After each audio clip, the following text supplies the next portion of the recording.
시민 여러분 안녕하십니까? 네, 오늘도 미디어 입력 시간 돌아왔는데요. 네, 오늘도 얼마나 답답한 기사들이 쏟아질지 답답한 마음이지만 또 하나하나 차근차근 여러분과 함께 생각도 해보고 짚어가면서 방향성을 좀 가져가야 될 것 같습니다. 함께 하실 분들 소개할게요. 민들레, 우리 시민언론 민들레 이명재 대표님 모셨습니다. 안녕하세요. 안녕하세요. 네, 좀 타셨어요, 얼굴이. 아, 그런가요? 네. 야외 활동을 좀 해서 그런가요? 그렇죠. 산에도 계속 갔다. 예, 산에는 늘 다니려고 하죠. 네. 권지현 기자도 산에 좀 다니신다면서요? 저요? 네. 한 10년 전에 일산, 부산 이쪽으로 많이 안 가세요? 그쵸. 다녀왔죠. 네. 또 가야 될 것 네, 같아요. 언제 한번 같이. 사실 이번 주에 제가 이제 늘 같이 다니는 산행 팀이 있어요. 네. 거기에서 일종의 연례 행사인데 지리산에 또 가기로 했죠. 그래서 사실 지리산은 늘 1년에 한 번씩은 늘 거의 뭐 의무적으로 가려고 가고 있는 산인데 늘 그렇게 가면서도 지리산만 생각하면은 이게 참 마음이 설레요. 그래서 지금 바로 이제 내일 모레인데 우리 이제 김성재 에디터도 같이 가죠. 아무튼 지금 짐을 쌓는 마음부터 아주 벌써부터 적지 않게 참 설렙니다. 네, 잘 다녀오시고, 우리 시민언론 민들레, 김성재 에디터님 모셨습니다. 안녕하세요. 네, 반갑습니다. 두 분이 같이 타신 것 같아요. 같이 계속 다니시니까, 그렇죠? 네, 그리고 요즘에 날씨가 햇빛이 많아서 조금만 나가 있어도 그리고 얼굴이 좀 검은 사람이 잘 타요. 잘 타더라고요. 저 누구보다 잘 알죠, 제가. 아실 거예요. 근데 권 기자님은 10년 전에 산을 많이 다니셨으면 그럼 중고등학교 때 산을 많이 다니셨다는 얘기인가요? 일찍 역시 시작을 하셨네요. 역시 참 배운 분들이라 너무 좋습니다. 산을 많이 다닌 적은 없고, 근데 두 분이 다닌다 그래서 저도 좀 따라 다녀볼까 했는데 회사가 쉬는 날이 없어요. 예, 조만간에 기회가 있겠죠. 네. 알겠습니다. 이제 보겠습니다. 일단 오늘 최악의 기사부터 한번 가볼 건데요. 최악의 기사. 오늘 이명재 대표님 먼저 꼽아오신 기사는 뭔가요? 제가 본 기사들 중에서 최악입니다. 사실 이보다 더 최악의 기사들이 상당히 많겠지만은 어쨌든 제 눈에 들어온 기사들 중에서 이거는 최악의 기사들 중에 하나라고 할 수 있는 제목 좀 읽어주세요. 기사인데 중앙일보에 논설위원이 쓴 현장 취재 기사예요. 광주를 가서 이 같은 광주의 민심을 전한다면서 이 같은 내용으로 국회에서 코인하면 되겠어요. 윤 대통령 야당과 대화해야. 일단 이 기사 꼽아오셨고, 자, 김성재 에디터가 꼽은 이 주의 최악의 기사는 뭔가요? 네, 저는 약간 날짜가 지나긴 했는데요. 한 열흘 조금 더 지난 거죠. 한 2주 된 건데. 그래요? 2주에 별로 최악의 기사가 없었던 거. 아니, 이게 사실은 이거를 그 전에 제가 최악의 기사로 꼽아서 소개를 드리려고 했는데. 꼭 짚고 넘어가야겠다 해서 가져오셨군요. 근데 이제 이거보다 더 최악의 기사가 있어가지고 지난주에 다른 기사를 지금 말씀드렸고요. 근데 이걸 그냥 넘어가기가 너무 좀 그래서. 도저히 그냥 넘어갈 수 없었다. 이번에 가지고 왔습니다. 한겨레 신문이고요. 6월 2일자 슬기로운 기자 생활이라고 하는 기자가 쓰는 칼럼이에요.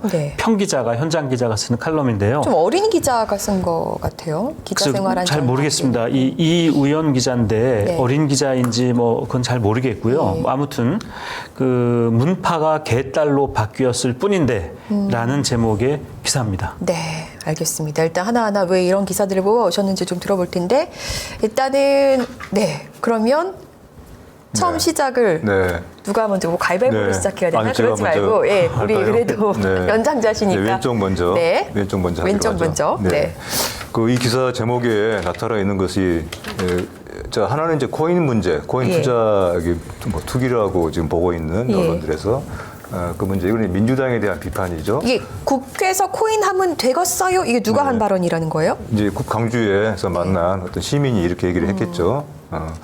또 한편에서는 이제 윤 대통령 야당과 대화해야.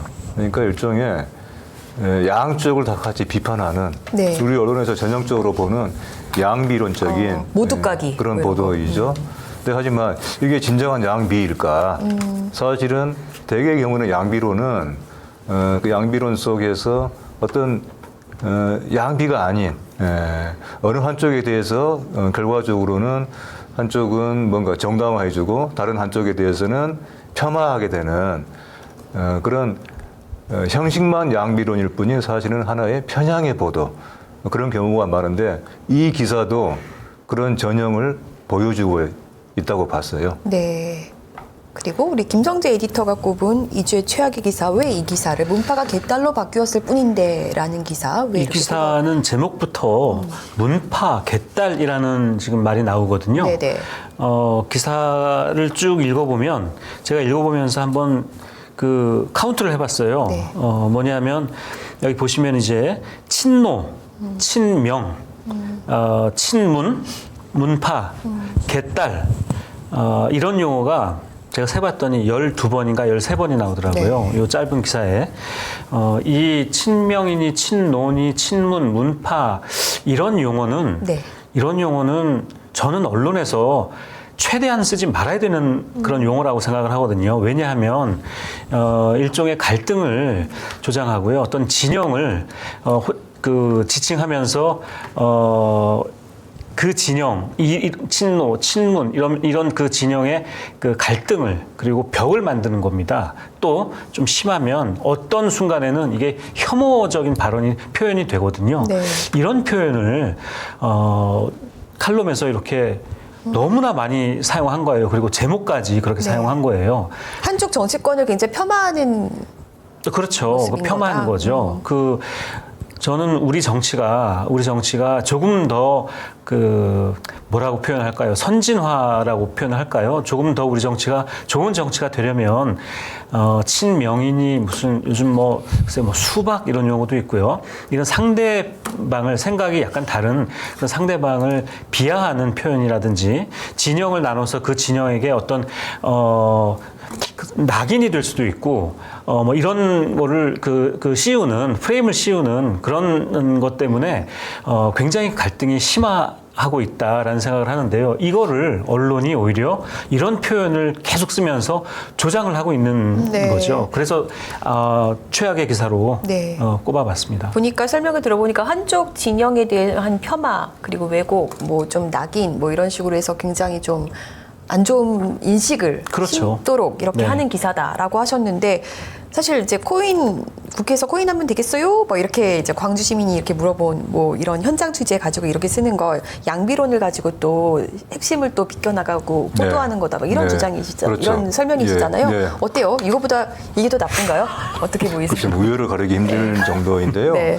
약간 이제 왜 최악인지 네. 나쁜 어떤 면들이 각각 다른 것 같아요. 그래서 이걸 평면적으로 비교하기는 쉽지가 않지만은 근데 조금만 제가 네. 이 기사가 왜 최악으로 꼽힐 만한 것인지에 대해서 몇 좀더 가지만 설명하실게요. 설명드릴까요? 네. 그러니까 양비론이라고 하는 것이 제가 누차 얘기 드리는 것처럼 그 자체가 사실 그릇된 것은 아니에요. 네. 사실은 양비론이 제대로만 이루어지면은 그것도 훌륭한 언론의 중립적인 보도 태도가 될 수 있어요. 네. 근데 사실 완벽한 양비론은 쉽지가 않죠. 거의 불가능이죠. 그래서 그 양비론이 갖는 그 같은 함정을 경계를 해야 되는데 그래서 흔히 빠지는 함정 내지는 어떻게 보면 함정이라기보다는 고의로 그런 구조를 취하는 것이죠. 이 기사에서 나오지만은 이거는 양쪽을 다 비판하는 것 같지만은 한쪽에 대해서는 망치로 치고 다른 쪽에 대해서는 바늘로 찌르는 정도예요. 한쪽에 대해서는 그냥 맹공을 퍼붓고 본질적인 부분에 대해서 한쪽에 대해서는 아주 주변적인 사안에 대해서 일종의 양념을 치는 식으로 그래서 이것을 마치 양쪽이 다 문제가 있는 것처럼 그렇게 얘기를 하죠. 두 번째는 우리 언론의 정치 관련한 기사에서 특히 참 나타나고 있는 그런 고질 중에 하나가 정치에 대한 냉소주의거든요. 냉소. 근데 이 냉소는 어떤 민심을 그대로 전하는 정도가 아니라 오히려 그렇게 조장을 해요, 언론은. 네. 한국의 언론은. 정치에 대한 무관심, 냉소, 외면을 조장을 하죠. 집요하게 조장을 하죠. 특히 선거를 앞두고는 그 같은 냉소 조장 보도가 아주 극성이죠. 근데 이제 서서히 선거가 다가와서 그런가요? 앞으로 이런 식의 보도가 많을 텐데 하나의 그것을 지금 그 좋은 하나 예로서 예고편 같이 이렇게 보여지는 것 같은데, 냉소라고 하는 것이 한국 언론의 또 그리고 한국 언론을 통한 지배 권력, 현실에 있어서의 지배 권력의 양식이에요. 좋은 양식. 그 냉소를 퍼뜨리면서 그 냉소를 먹으면서 권력을 키우는 것이죠. 그런 점에서 냉소적 반응 많다, 여야 모두 짜증난다, 이런 식의 보도는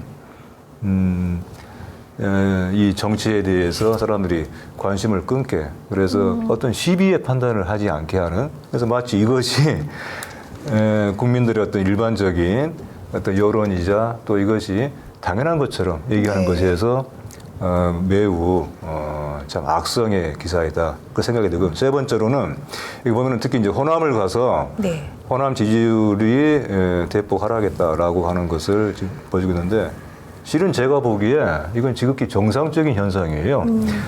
호남 사람들의 민주당에 대한 이런 그 뭐랄까 지지와 비판은 매우 비판적인 지지예요. 사실은 그쵸. 이성적인 지지이죠. 상당 부분. 그래서 지금 민주당이 상당히 많이 비판을 많이 받을 만한 게 있죠. 근데 그 비판은 사실 양면이 있는 것입니다. 제대로 일을 못하기 때문에 지지를 보낼 만큼의 그만큼의 성과를 못 내고 어떤 본연의 민주당에 대해서 기대하는 것만큼의 모습을 보이지 못하기 때문에 한편 비판이고 또 한편에서는 압력이거든요. 기대이기도 하고. 근데 이것을 마치 그런 민심 자체가 외면하고 있는 것처럼 그런 식으로 얘기를 하고 있는 것이죠. 그런 점에서도 이 기사가 나쁜 점이 있고요. 네. 자, 마지막으로는 이걸 지금 쓴 게 누굽니까? 논설위원이네요. 논설위원. 우리나라의 여론을 이끈다고 하는 대형 언론사의 논설위원이 어떤 사안을 바라보는 시각이 깊이와 넓이가 이 정도예요. 이 정도의 시각을 가지고 논설이라고 하는 것을 쓰고 있고, 대중들을 향해서 뭔가 계몽을 한다라고 아마 생각할지 모르겠지만은, 이거 대중을 계몽하기 전에 대중에게 뭔가를 가르치기 전에 자기 자신에 대한 계몽부터 먼저 좀 해야 되겠다, 그런 얘기를 하고 싶네요. 네, 알겠습니다. 근데 최악의 기사, 그 양비론 아까 말씀을 하시면서 그 한쪽은 망치라고 하셨나요? 망치라고 하셔. 한쪽은 바늘이라고 얘기하셨는데. 여기는 근데 한쪽만 때렸잖아요. 네, 그렇죠. 네. 아니 근데 정말 그 제목을 보니까 너무 그 악의적인 이런 망치와 바늘의 차이가 뚜렷한 것 같아요. 그러니까 이재명 리더십에 대해서는 장악력이 부족하다. 이거는 아주 치명적인 그 야당 대표의 치명적인 뭐 이런 부분이고요. 윤석열 대통령이 60항쟁 기념식 불참했다.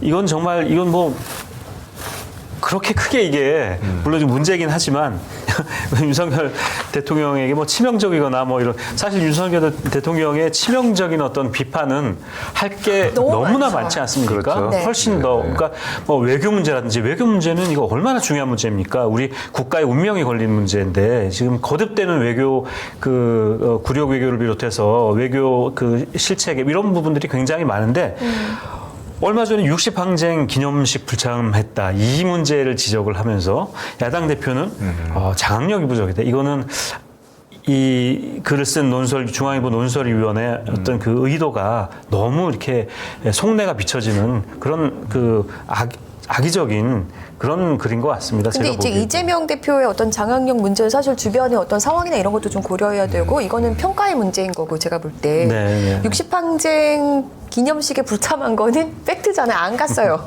그리고 네. 이 외에도 사실은 너무나도 비판할 게 많은데 가장 조금 지엽적인 거. 네, 지엽적인 오히려. 문제를 짚었고, 이런 게 정말 보니까 말씀 들어보니까 너무 악의적이에요. 그렇죠. 네. 이 글을 쓴 기자의 시각 자체가 지엽적인 것이죠. 네. 지적인 수준이라고까지 하면 너무 좀 미안한 말인가요? 하지만 어쨌든 결과물은 그렇습니다. 일부러 그럴 이런 것 정도의 같긴 글을 한데. 가지고 네. 논설이라고 하는 것으로 또 내세우고 있고, 한국의 여론을 이끄는 뭐 대표 신문 중에 하나이다라고 한다는 거 참 좀 저로서는 민망합니다.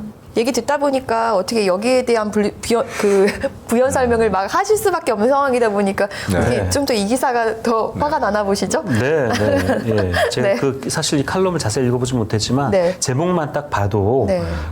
이거는 그 역시 전형적인 이른바 보수 언론들이 네. 그 만들어내는 전형적인 그 프레임인 것 같아요.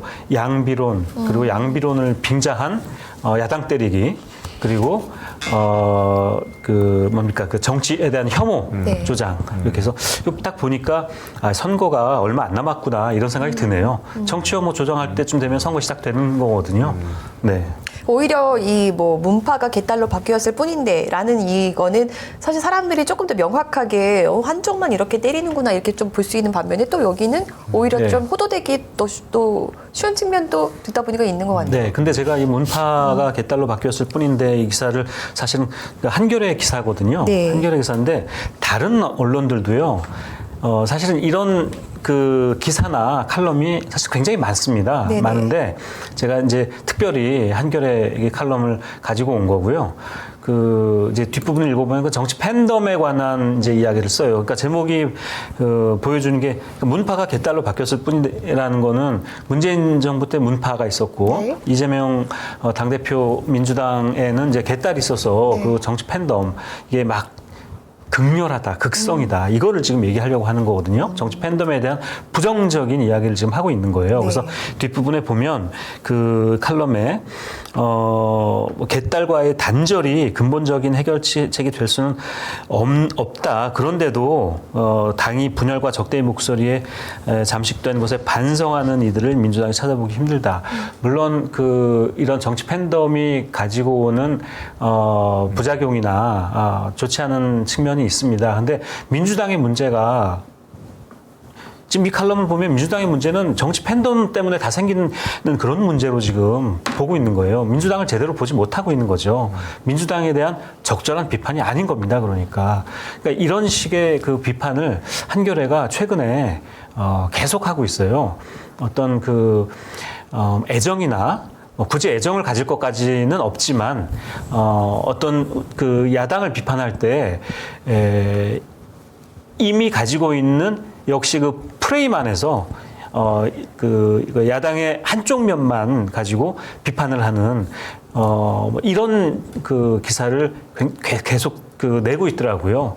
그래서 그 한겨레 기사를 가져왔는데 다른 언론에서도 이런 식의 그 친명인이 뭐 친노 문파 이런 용어를 계속 쓰면서 상대방 정치적인 입장이나 생각이 다른 그런 그 그룹한테 어떤 혐오감을 조장한다든지 적대감 이런 것들을 자꾸 불러온다든지 하고 있거든요. 이거는 언론이 우리 기자님들이요. 윤리 강령만 봐도요. 네. 윤리 강령이 나와 있거든요. 어떤 그 사회 현상에 대해서 적대감이나 혐오감이나 이런 것들을 조장하는 그 기사나 칼럼을 자제해야 된다. 이렇게 네. 나와 있거든요. 아주 기본적인 거예요. 그러니까. 근데 그런데도 불구하고 계속 이렇게 아마도 그 저는 그래도 한겨레가 그렇게까지 뭐라 그럴까요? 뭐 황색 언론? 전혀 그렇게 생각하지는 않습니다만 다른 언론이 하고 있는 이런 것들을 그냥 계속 따라가고 있는 게 아닌가. 이런 것들을 과감히 끊어내고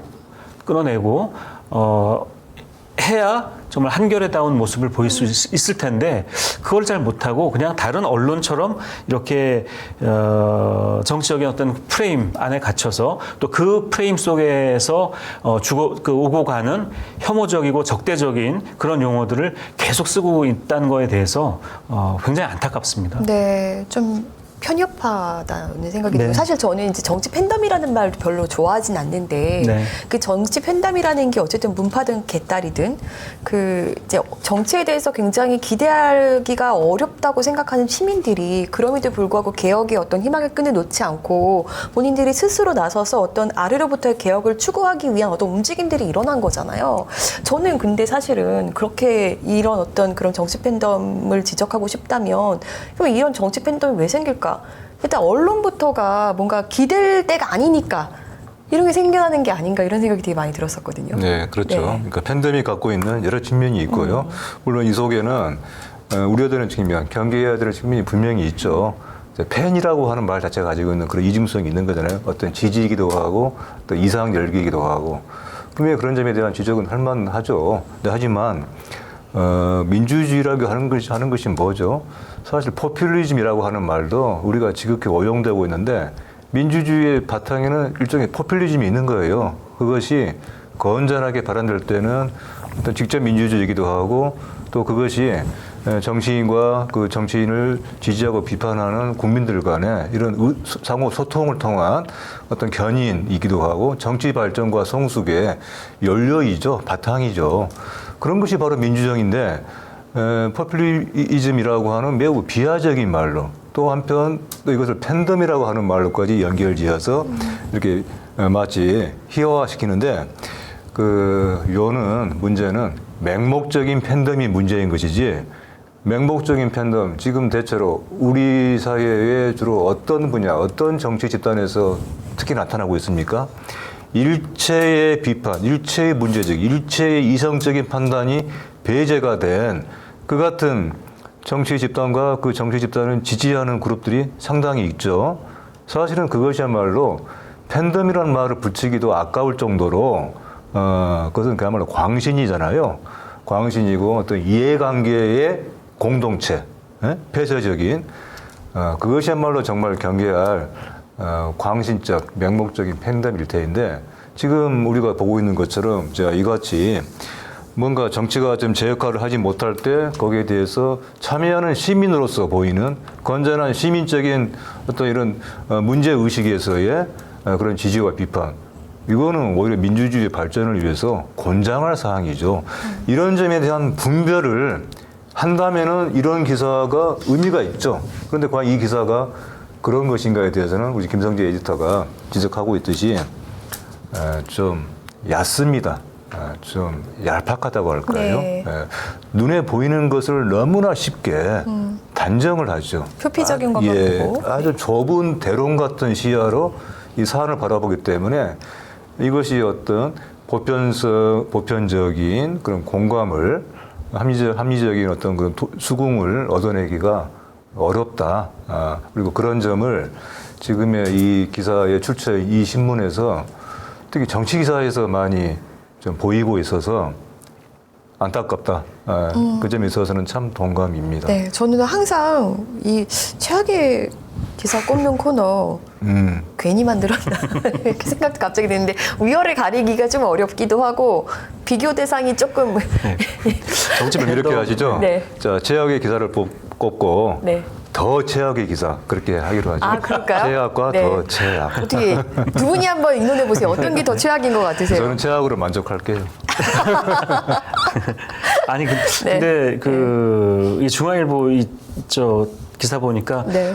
이게 더 나쁜 것 같아요. 저는. 그래요? 예, 더 이게 알겠습니다. 예, 알겠습니다. 뭐라 그래 저질인 것 같아요. 그래요. 이거는 저질이다. 알겠습니다. 예. 그러면은 네, 저는 제가 사실은 처음에는 이렇게 판결을 하려고 했는데 그럴 필요가 없는 것 같아요. 우리 두 분은 얼마든지 논의하면서 이게 더 그래. 나쁘네 하고 이번 네. 주말에 같이 산에 가기로 해서요. 제가 좀 이렇게 해야 됩니다. 하필해야 되나요? 그래서만이 아니라 이게 듣다 보니까 정말 이 한겨레 기사는 좀 이 기자가 좀 민주당 출입 기자일 수도 있겠어요, 그렇죠? 예. 민주당 출입 기자죠. 네. 그러니까 이제 거기 자기가 보고 이제 그 생각한 것들을 좀 편협한 시각으로 좀 쓴 것 같고 여기 이제 중앙일보 기사 같은 경우는 확실히 조금 악의적으로 그렇죠? 네. 좀 쓰인 것 같다. 좋습니다. 네. 2주의 가장 최악의 기사는 국회에서 코인 하문 되겠어요? 윤석열 대통령 야당과 대화해야. 네. 이 기사가 꼽혔습니다. 박수해야 되나요? 이렇게 해야 되나요? 이렇게? 네. 박수까지 못 쳐주겠으니까. 정치 팬덤 그 얘기하다가 방금 생각난 게 있는데 예전에 어떤 뭐라고 하죠? 짤이라고 하나요?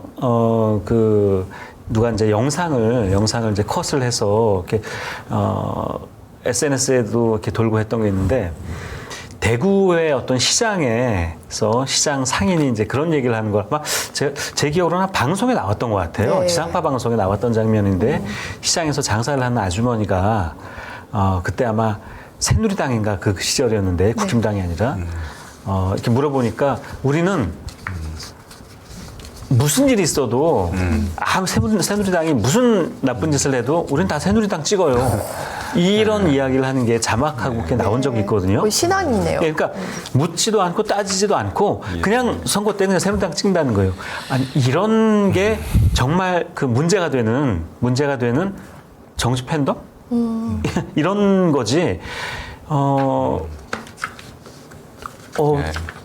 비판적인 이런 그 것에 대해서 그 팬덤이 문제다.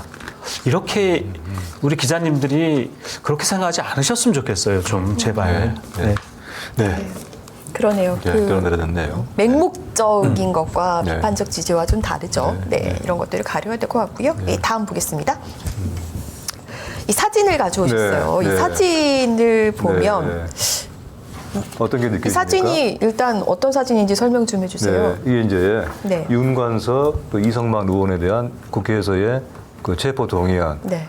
부결 과정에서 찍힌 사진인데요. 저 사진을 보면서 어떤 생각이 드세요? 어떤 느낌이 드세요? 이것은 저게 이제 어느 신문의 일면에 실린 사진이에요. 네.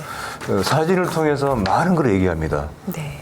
사진 속에는 한동훈 장관 많은 화났어요. 이야기가 담겨 있어요. 심통나는 표정. 자, 지금 이게 네. 어떤가요? 그러니까 이게 이제 사진을 바로 보는 눈을 우리가 길러야 돼요.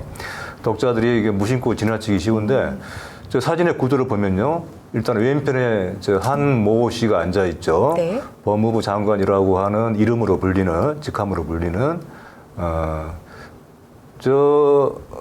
한모 장관의 시선은 어디를 향하고 있죠? 앞을 보고 있네요. 앞이면서 또 위쪽이죠. 네. 위쪽이죠. 반면에 오른쪽의 사진은 어떻게 보고 있죠? 아래를 향하고 있는 게, 있죠. 예. 자, 앉아 있고 서 있고의 차이도 있고 네. 뭔가 어떤 전체적인 지금 처하고 있는 이 몸짓, 네. 몸의 저그 모양은 어떤가요? 한쪽은 매우 고뇌하는 표정이죠. 네. 고뇌. 오른쪽은 뭔가 지금 궁지에 몰려 있는. 물론 저것은 사실 저 사진에 에서 전달하려고 하는 메시지 핵심은 오른쪽 인물이 아닙니다, 오히려. 네. 왼쪽 인물이 있어요. 뭔가 지금 나라를 위해서 네. 국회에서 어떤 정당한 법을 집행하려고 하는 것에 대해서 확고한 신념을 가지고 있는 사람이 저렇게 고뇌하고 있는 모습을 보여주려고 한다고 하는 인상을 드러내고 있어요. 근데 네. 제가 좀 눈이 잘못해서 그런지 모르겠는데 네. 그냥 심통난 것처럼 보이는데. 저는 또 네. 좀 달라요. 심통난 게 네. 아니라 네. 지금 손가락을 이렇게 그 끝을 이렇게 잡고 있잖아요. 네. 이런 자세로 그 윤관석 의원 옆에 지나가는데 앞을 응시하고 있는 저 모습이 표정이 아주 뭐라고 할 거예요. 당해봐라. 한번 당해봐라. 네. 자, 내 손에 한번 당해봐라. 당했지 하고 굉장히 이렇게 뭔가 고소해하는 그렇지만 그걸 다 드러내지 못하고 표정 관리하느라고 얼굴은 무표정하게 하고 있으면서도 손가락으로 이렇게 뭔가 그 장난을 치는 듯한 이런 모습으로 저는 그렇게 네, 네. 읽혀집니다. 네, 네. 네. 근데 제가 이제 얘기하고 있는 것은 보통 사람들, 네. 이제 우리 김성재 에디터나 우리 권지현 기자처럼 뭔가 이것을 좀 정말 주의 깊게 네. 이 사진 속에서 숨겨진 다른 것을 좀 볼 수 있는 그런 사람들의 눈이 아니라 보통 사람들이 보통 하나의 신문을 이렇게 넘기면서 눈에 금방 들어오잖아요. 이런 사진은. 그러니까 찍은 사람의 의도를 알아야 된다는 말씀이시죠? 그렇죠. 네. 이런 이미지가 사람의 머릿속에 계속 쌓이는 거예요. 무의식 중에.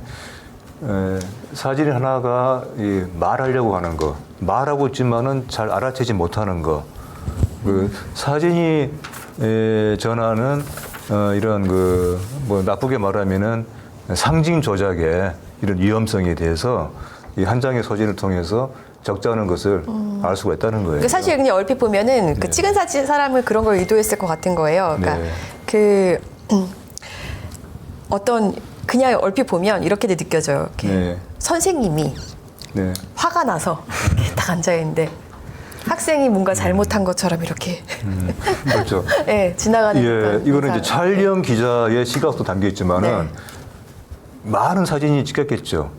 근데 그 중에서 어떤 사진을 채택하느냐 여기에는 그 신문사가 어떤 논지 그리고 어떤 그 입장이냐에 의해서 선택이 되는 것이죠. 이게 그냥 단순하게 이 사진 보기 좋다 이런 그런 정도의 판단으로 사진이 선택되지는 않거든요. 특히 일면에 실리는 사진은 그런 점에 대해서 한번 생각해 보자 하는 차원에서 제가 좀 설명을 드렸습니다. 예. 네. 이 기사는 이 기사였죠. 중앙일보에 네. 더 뚫리면 안 된다. 같은, 방탄민주당 네. 돈봉투 체포안도 막았다. 네. 라는 제목의 기사고 네. 여기 실린 사진이었어요. 네. 좋은데요? 사진을 보는 안목도 정말 길러야 될 것 같고 그 네. 실은 그 언론사의 의도 네. 이런 것도 그렇죠. 좀 우리가 알아가야 될 것 같습니다. 그렇죠. 네. 네. 중요한 얘기인데 네, 이번 주도 안 하고 넘어갈 수가 없어요. 네. 오염수 투기 관련해서 그러니까 저희는 이제 그 방류 아니고 투기라는 표현을 쓰기로 했거든요. 아, 네. 네, 오염수 투기 관련해서 투기. 네, 네. 민들레가 기사를 냈어요. 핵 오염수 일본에 보관하라. 네. 한 목소리 낸 제주 시민. 네. 네. 저희들이 뭐 민들레는 핵 오염수 문제에 대해서 아주 뭐 집중적으로 보도를 하고 있는데요. 네. 지금 보고 있는 이 기사는 이봉수 제주 민들레 통신원이라고 할 수 있는 우리 이봉수 교수님이 네. 제주에서 현지 취재를 아주 열심히 취재를 해서 보내온 기사입니다. 네네. 이 기사 속에 지금 많은 언론에서는 볼 수 없는, 들을 수 없는 그런 어민들의 이런 후쿠시마 오염수, 핵 오염수에 대한 어민들의 생생한 민심을 볼 수가 있는 거예요. 네. 예. 제주 시민들은 아주 분노하고 있고, 이 기사의 마지막 대목에 나오죠. 이 발췌한 부분에 우리가 먹고 사는 바당에 오염수를 버린다니. 우리도 고기도 다 죽게 생겼다. 아무튼 붕괴한 이런 여러 가지 붕괴하는 모습들을 쭉 이렇게 아주 상세하게 취재를 해 오셨죠. 이것이 바로 지금 핵 오염수에 대한 우리 어민들의 목소리일 거예요. 근데 어민들이 후쿠시마 오염수가 문제가 있다라고 하는 것에 대해서 그런 말을 한 전문가를 마치 어민들에게 피해를 준 것처럼 그렇게 지금 매도하고 있잖아요. 네네. 뭐 진실이 어느 편에 있는가를 우리 이봉수 교수께서 아주 그 발품을 팔아가면서 취재한 이런 현장 취재를 통해서 우리한테 보여주셨어요. 저희 그 김준수 기자가 네. 이 단체 관계자랑도 통화를 해서 오늘 네. 아마 기사가 나갈 텐데 네. 그 관계자 말은 그건 거예요. 그러니까 왜 우리 어민들이 네. 다 힘들어지지 않냐 계속 네. 이렇게 어렵다 하면 네. 그 이제 우리도 방류는 근데 반대한다. 그러면 이제 사실 방류 반대하는 집회도 같이 나가서 목소리 대고 막 그래야 될 거 아니에요. 근데 그런 데는 또 안 나가시겠대요. 그래서 되게 이런 모순적인 모습을 보이는 이런 내용으로 네, 저희 김준수 기자가 잘 취재를 해왔던데 그러니까 사실은 어떻게 보면은 이런 국민 안전과 생명 그리고 미래 세대와 직결된 어떤 문제까지도 정쟁으로 몰고 가는 상황인 거고 여기에 협력하고 부역하는 또 사람들이 일부 있는데 이게 뭔가 그 어민들의 전체 목소리인 것처럼 호도하고 이렇게 되는 현실이 너무 그렇죠. 안타까운데 네. 그런 와중에 또 민들레가 이런 좋은 기사를 내주셨네요. 진짜 제주 시민들의 찐 목소리. 한국 연안어업인 중앙연합회가 얼마 전에 여기 나왔군요. 서근열 서근열 교수를. 교수를 고발하고 네. 이 오염수 방류에 관한 뭐 괴담 퍼뜨리지 말아라 뭐 이렇게 주장했던 그 단체인 네, 거죠. 맞습니다. 네. 저도 그때 기사를 보고 아니 이 단체는 어업인 단체인데 어떻게 그런 주장을 할 수가 있지라고 굉장히 의아해했는데 지금 권 기자님 얘기 들어보니까 그래서 그렇구나 이런 네. 생각이 드네요. 네. 뭔가 정치적인 이해관계에 따라서 이런 것 같고 네. 또 우리 김준수 기자 취재해온 걸 보니까 요즘에 그 어민들도 그래서 그 정치 성향에 따라서 이렇게 갈렸다. 이런 얘기도 좀 들어볼 수 있었거든요. 네. 근데 이렇게 이런 건까지도 정쟁으로 몰고 가나 너무 답답하고 이따가 이제 조선일보 기사도 네, 네. 과거 기사들 막 가져와 주셨더라고요. 그런 것들을 보면 이런 어떤 정말 안전과 관련한 국민 먹거리, 생명 문제까지도 정쟁으로 몰고 가는 어떤 일부 정치권 그리고 언론의 행태를 좀 볼 수 있을 것 같아요. 이게 지금 제주에서 시위를 한 거죠. 제주 어민들이. 근데 제가 이렇게 기사를 검색을 쭉 해보니까 사실은 전국에서 지금 어민들이 이런 방류 반대 집회를 하고 있더라고요. 그런데 주요 언론에서는 그게 거의 지금 보도가 안 되고 있어요. 그래서 저도 몰랐어요. 그래서 제가 좀 아까 말씀드렸던 것처럼 이 한국 연안어민 중앙연합회 같은 어민 단체들이 그냥 가만히 있는가 보다, 목소리를 내지 않는가 보다라고 생각을 했는데 기사를 검색을 해보니까 지역 언론이나 군소 언론에서는 보도가 됐는데 주요 언론에서는 거의 보도가 안 되고 있었던 거예요. 그렇죠. 그거 저도 그냥 몰랐던 거예요. 그러니까 독자들은 일반 독자들이나 TV를 보는 시청자들도 그런 사실 지금 모르고 있다는 거죠. 그걸 보도를 안 하니까. 이럴 때 정말 언론의 역할이 이 어민들 또 어민들뿐만 아니라 수산물을 가지고 생계를 하는 식당이라든지 이런 걸 하시는 굉장히 많은 분들이 있지 않습니까? 이런 분들의 목소리를 적극적으로 담아서 알리고 해야 되는데 주요 언론들이 그걸 안 하고 있는 거예요. 막상 방류되고 나서 나중에 가서 그 피해가 막 확산하면 또 네 탓이니 내 탓이니 할 겁니까? 일단 이거는 막아야죠. 네. 경향신문이 그런 가운데 일본 국립연구소도 오염수가 어패류에 영향을 준다. 이런 기사를 냈네요. 네, 이건 오늘 아침에 보도된 내용인데요. 지금 여러 언론에서 이 오염수가 어패류 수산물에 영향을 주느냐 안 주느냐 또 지금 하여튼 논란이 굉장히 많지 않습니까? 아까 과학적인 어떤 검증에 대해서도 논란을 벌이고 있고 이를 삼중수소가 알프스에 의해서 걸러지느냐 안 걸러지느냐 또 방류를 했을 때 그게 어느 정도 침전이 되느냐 또 반감기가 언제냐 이런 거 가지고 과학적인 논쟁도 막 벌이고 있는데 우리 언론에서는 대체로 그런 과학적인 논쟁에 관한 기사나 전문가 칼럼이나 이런 거를 찾기가 좀 힘들었고 별로 보도가 없었는데 경향신문에서 오늘 아침에 우리나라 연구소도 아니고 일본 국립연구소입니다. 네. 일본 환경성 국립환경연구소에 있는 연구원이 이걸 냈다는 건데요. 오염수가 때문에 어패류에 영향을 주고 있다라고 조사한 결과가 나왔다라는 그런 지금 보도예요. 근데 이건 너무 상식적으로 영향을 당연히 받을 것 같은데. 그렇죠. 이거를 그게 제가 그래서 이 기사를 가져온 이유가 그거예요. 네. 상식적으로 우리는 당연히 그럴 거라고 생각하는데 이게 무슨 논란이 되고 있다. 안 그럴 수도 있다라는 주장이 나오고 있고 그리고 정확한 어떤 과학적인 연구 결과나 이런 것들이 아마 과거에 그런 연구가 있었을 겁니다. 그런 것들이 하나도 보도가 안 되고 있어서 이 기사를 보니까 반가운 거예요, 저는. 그래서 경향신문의 일명 기사를 가져온 겁니다. 네. 이게 오죽했으면 이런 기사를 이건 너무나 당연한 이야기일 수도 있는데 귀에서 가져오셨어요. 네, 이런 현실이고 자 계속. 그러니까 이렇게 논란만 지금 하다 보니까 지금 어떤 보도가 나오고 있냐면요. 오늘 아침에 한국일보하고 요미우리하고 공동조사를 했다라고 하더라고요. 네. 그래서 한국인과 일본인들이 이 오염수 방류에 대해서 어떻게 생각하는지 했더니 한국인들은 84%가 반대를 하고 일본 사람들은 60%가 찬성이다. 네. 이런 결과가 나왔더라고요. 근데 한국인들이 84% 이거는 다른 조사 결과에서도 나왔던 거고요. 지금 이 문제를 찬성이냐 반대냐 일본인들이 60% 찬성하는 것도 좀 의아스럽긴 한데 어쨌든 이걸 찬성이냐 반대냐 여론조사로 가져갈 문제는 아니지 않습니까? 그렇죠. 여론조사보다는 빨리 더 정밀하고 정확한 조사를 할 수 있는 또 그런 조사를 해왔던 전문가들에게 이 문제에 대해서 조언을 받고 결과를 얻고 해서 정확한 사실을 알리는 게 중요한데 이렇게 찬성이다 반대다 이렇게 여론조사 가지고 지금 막 가고 있는 것도 좀 문제가 있는 것 같아요, 언론이. 저도 같은 생각이었는데 근데 하도 답답하게 구니까 국민 여론조사라도 하도 해서 답답하니까.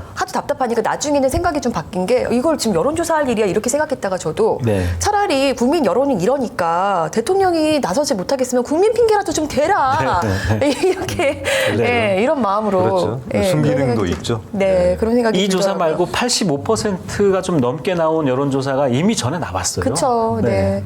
근데 그걸 다 무시하고 있는 거 아닙니까? 그리고 그러네요. 무시하면서 이제 어떤 논리로 무시를 하냐면 괴담이다, 선동이다 이렇게 무시. 그래서 국민들이 그런 괴담과 선동에 속아서 85%나 높은 그런 그 반대가 나오고 있는 거다. 이렇게 지금 정부가 지금 우기고 있는 거죠. 그렇죠. 그러면서 서로 이제 나도 마시겠다. 네. 꼭 마시기 바랍니다. 진짜. 제가 꼭 갖다 주겠습니다. 아니, 저희가 그런데, 네. 그래서 그런 발언한 사람들만 지금 하나하나 다 적어두고 있어요. 네. 아니 그런데 그 오늘 아침인가요? 그 오세훈 서울시장 그 얘기 들으셨죠? 어떤 얘기? 오세훈 서울시장이 그 시정 질문, 저 국회는 국정 질문이니까 서울시는 시정 질문이겠죠. 시정 질문에서 시의원들이 이제 뭐 그런 오염수 관련된 질문을 했는데 오세훈 시장이 그런 얘기를 했다고 하더라고요. 과학적으로 검증이 되지 않은 오염수를 국민들이 저 오염수 방류에는 절대 반대한다. 이렇게 오세훈 시장이 이야기를 했다는 거예요. 네. 저 그거 보고 깜짝 놀랐어요. 아니 저분이 왜 저러지? 이런 기사 있었네요. 중앙일보 기사인데 오염수 마실 거냐? 마시겠다. 네. 한국 대정부 질문의 수준. 네. 자, 이것도 좀 전에 아까 우리가 최악의 기사로 선정했던 네. 바로 그 신문에 또 바로 같은 네. 위치에 있는 논설실에서 네. 작성한 사설입니다. 이 사설을 보고 아까 제가 최악의 기사에 대해서 제가 얘기했던 것과 센터일보. 비슷한 생각이 드는 네. 글이에요. 네. 이런 정도의 글을 가지고 이걸 논설이라고 사설이라고 내놓는가? 이 제목에 뭐라고 나와 있죠? 한국 대정부 질문의 수준이라고 나와 있죠. 네. 자, 이런 수준의 글을 가지고 네. 이걸 사설이라고 할 수가 있는가? 조금만 들어가 볼까요? 이 사설은 이렇게 얘기를 해요. 지금 국회에서 오염수에 대한 그 야당의 추궁에 대해서 서로 이제 설전이 벌어졌겠죠. 근데 이것을 말이에요. 어떤 그 민생의 현장을 외면한 그런 말싸움으로 보고 있어요. 이 이상의 민생의 현장이 어디 있습니까? 핵 오염수 이상의 민생의 현장이 지금 얼마나 있을까요? 그리고 이것은 마치 천일염 풍기 현상이 빚어지고 있고 어민들의 피해가 현실할 가능성도 크다. 자, 천일염 풍비 현상이 빚어지게 하는 것을 누가 이렇게 조장하고 있는가? 누가 초래하고 있는가? 그리고 그렇게 초래하고 있는 그런 그 사람들을 또 그렇게 뒤에서 힘을 불어 넣어주고 있는 것은 과연 자기 자신들은 아니라고 할 수 있는가? 언론 자식이 자신은 아니라고 할 수 있는가? 마치 이것을 뭐 남의 얘기를 남의 잘못으로 벌어진 일처럼 이렇게 지금 얘기를 하고 있죠. 문답의 수준은 정말 실망스럽기 짝이 없다라고 했는데 이건 이제 동시에 여와 야를 동시에 비판하고 있는 거죠. 이건 역시도 양비론, 사실은 양비론이 아닌 가짜 양비론이기도 하고 또 하나는 정치에 대한 냉소 이거를 또 여지없이 보여주고 있는 것이어서 사실은 이것도 아까 봤던 최악의 기사 못지않은 또 다른 최악의 조건을 갖춘 기사이다. 이렇게 얘기를 하고 싶어요. 이 언론 중앙일보는 아까 그 기사도 그렇고 저는 이게 더 나빠 보이는데요, 지금. 그러니까 네. 양비론과 정치 냉소 그쪽으로 방향을 잡은 것 같은데요. 그러네요. 그렇죠. 논조를. 예, 그래서 이제 이것이 어떻게 이 사안을 그러니까 이 사안에 대한 바른 시각을 이렇게 오염시키는 거예요. 언론이 이렇게 겸유하는 방식으로 그것의 하나의 또 단면을 보여주고 있습니다. 오염수가 아니라 오염지네요. 오염지. 오염 신문 오염지. 네. 네, 이런 가운데 조선일보가 조선일보에 대한 비판을 또 민들레가 해주셨어요. 핵 폐기물 해양 투기 반대 외쳤던 조선일보의 두 얼굴. 네. 아, 이게 조선일보 비판하는 게 이제 시청자 여러분들도 약간 좀 짜증이 나실 수도 있을 것 같고 또 조선일보냐 이제 이렇게 얘기하실 수도 있을 것 같은데 저도 정말 짜증이 납니다. 근데 어쩔 수 없습니다. 그리고 이번에는 사실은 제가 말씀드리고자 하는 건 꼭 조선일보를 비판하려는 건 아니고요. 물론 조선일보를 비판하고 있는 거고요. 조선일보를 비판하는 것만은 아니고 언론의 말바꾸기. 네. 이라는 것에 대해서 좀 말씀을 드리고 싶어서 이렇게 좀 자료를 찾아가지고 기사를 제가 썼고요. 가져왔는데 그러니까 지금이랑 조선일보가 과거에 좀 달랐던 거죠? 네. 네. 상반된 거죠. 다른 정도가 아니라. 언론이 말바꾸기를 한다는 거는 저는 있을 수 없는 일이라고 생각을 해요, 사실은. 네. 만약에 그러니까 논조를 바꾼다든지 입장을 바꾸려면은 왜 바꿔야만 했는지에 대해서 설명을 하고 사과도 할 수 있으면 해야 되는 것이고요. 그런데 언론이 대체로 설명도 없고 사과도 없이 그냥 좀 지나면 말을 바꿔버려요. 태세전환. 네, 태세전환인 거죠. 일반인들은 그걸 잘 모르죠, 이제. 일반 독자들은. 예전에 그 언론이 자기가 구독하던 신문이나 즐겨보던 언론이 어떻게 주장을 했는지 다 기억하지 못하니까 일반인들이 잘 모르죠. 그냥 넘어갑니다. 그런데 이제 아는 사람들은 다 알죠. 언론계 또 기자들은 다 알죠. 아니, 작년에 재작년에는 이런 주장이었는데 왜 갑자기 왜 저러지? 이제 이런 일들이 벌어지는 건데요. 이거는 한마디로 독자와 국민들을 아주 우습게 보고 말 바꿔도 모르겠지? 국민들은 바보 같으니까 모르겠지? 이렇게 바보 취급을 하고 우롱하고 기만하는 거예요. 그리고 그런 것 때문에 언론이 신뢰도를 그쵸. 자꾸 까먹는 거고요. 자, 그럼 오염수 해양 투기 관련해서 우리 조선일보가 과거에는 얼마나 지금과 네. 상반된 기사를 냈었는지 한번 보겠습니다. 첫 번째 화면을 한번 볼까요? 저 굉장히 옛날 신문처럼 보이시죠? 네, 이거 언제 신문이에요? 1993년 10월 20일 신문인데요. 네. 1993년이면은 굉장히 오래된 30년 딱 30년 전이었습니까? 전이죠. 30년 전이면 권 기자님은 안 태어나셨을 텐가? 잘 모르겠습니다. 그랬다고 믿고 싶습니다. 네. 네, 믿음의 영역으로 갑시다, 우리. 네, 30년 전인데요. 30년 전인 93년에 무슨 일이 있었냐 하면 러시아가 핵 폐기물을 러시아에도 핵발전소, 원자력 발전소가 있잖아요. 핵발전소에서 쓰던 장갑이니, 옷이니, 또 거기 쓰던 뭐 하여튼 여러 가지, 그 물품들, 이런 핵 폐기물들을, 담아서 어디다 버리겠다라고 했냐면 동해바다에 버리겠다라고 한 거예요. 그래서 그때 발칵 뒤집혔죠. 우리만 발칵 뒤집힌 게 아니라 미국도 반대를 했고, 특히 일본도 아주 극렬하게 반대를 했어요. 또 IAEA 이걸 또 가지고 와가지고 국제사회에서 이거는 있을 수 없는 일이다. 이런 여론들이 이제 만들어졌어요. 그래서 그거와 관련해서 조선일보가 93년에 이제 이렇게 보도를 한 겁니다. 왼쪽에 사설을 보시면 러시아의 범죄적 핵투기 이런 제목이에요. 그래서 그 핵 폐기물을 동해바다에 버리는 것을 범죄적 행위다. 이렇게 비판하고 나선 거죠. 그렇죠. 그 밑에 기사를 보시면 방사능 생선회 먹게 됐다. 들끓는 일본 열도. 일본이 지금 일본도 막 난리 난 거예요. 네. 근데 웃기지 않습니까? 그랬던 일본이 지금 그러니까요. 오염수를 주범이 네. 버리겠다라고 하고 있으니까 네. 이런 기사들이 나왔었고요. 네, 그래서 좀 빠르게 보겠습니다. 네, 또 그 다음 걸 보시면요. 네. 이거는 10월 21일, 그러니까 그 다음 날 사설입니다. 조선일보. 국민의 핵 불감증. 네. 이렇게 나오죠. 국민들이 지금 이 사안이 얼마나 심각한 건지 모르고 있어요. 조선일보가 굉장히 지금, 네. 막 알리고 싶은 거예요. 알리고 싶어요. 네. 네. 이 사설을 보면은 어떤 표현이 나오냐면요. 기사와 사설을 보시면, 러시아 러시아가 각국의 항의를 받고서도 다시 그런 행위를 한다는데 경악하지 않을 수 없다. 이런 표현을 써요. 조선일보에 이렇게 네. 조선일보가 경악한 거예요, 지금. 네. 러시아 핵폐기에 대해서. 조선일보의 태세전환에 경악하지 않을 수 없습니다. 저는 정말. 네. 그리고 분노한 국민 여론을 무마할 대책이 없다. 국민이 지금 분노하고 있다는 거를 또 조선일보가 좀 이렇게까지 강조하고 있는 거고요. 그러니까 핵물질 투기가 이때는 너무 경악할 정말 이런 일이었는데 지금은 네. 너무 안전한 거예요, 지금. 네, 네. 그렇죠? 이거 다음 화면도 잠깐 그 자료 화면을 보시면, 그러니까 역시 이제 21일 그날 기사인데요. 보시면 일본이 동해 방사능 오염 조사를 했는데 뭐 이렇게 분석을 했다라는 거하고 그 다음에 보시면 주변국을 무시한 여론 분노 촉발하고 있다. 이제 이런 기사도 나오죠.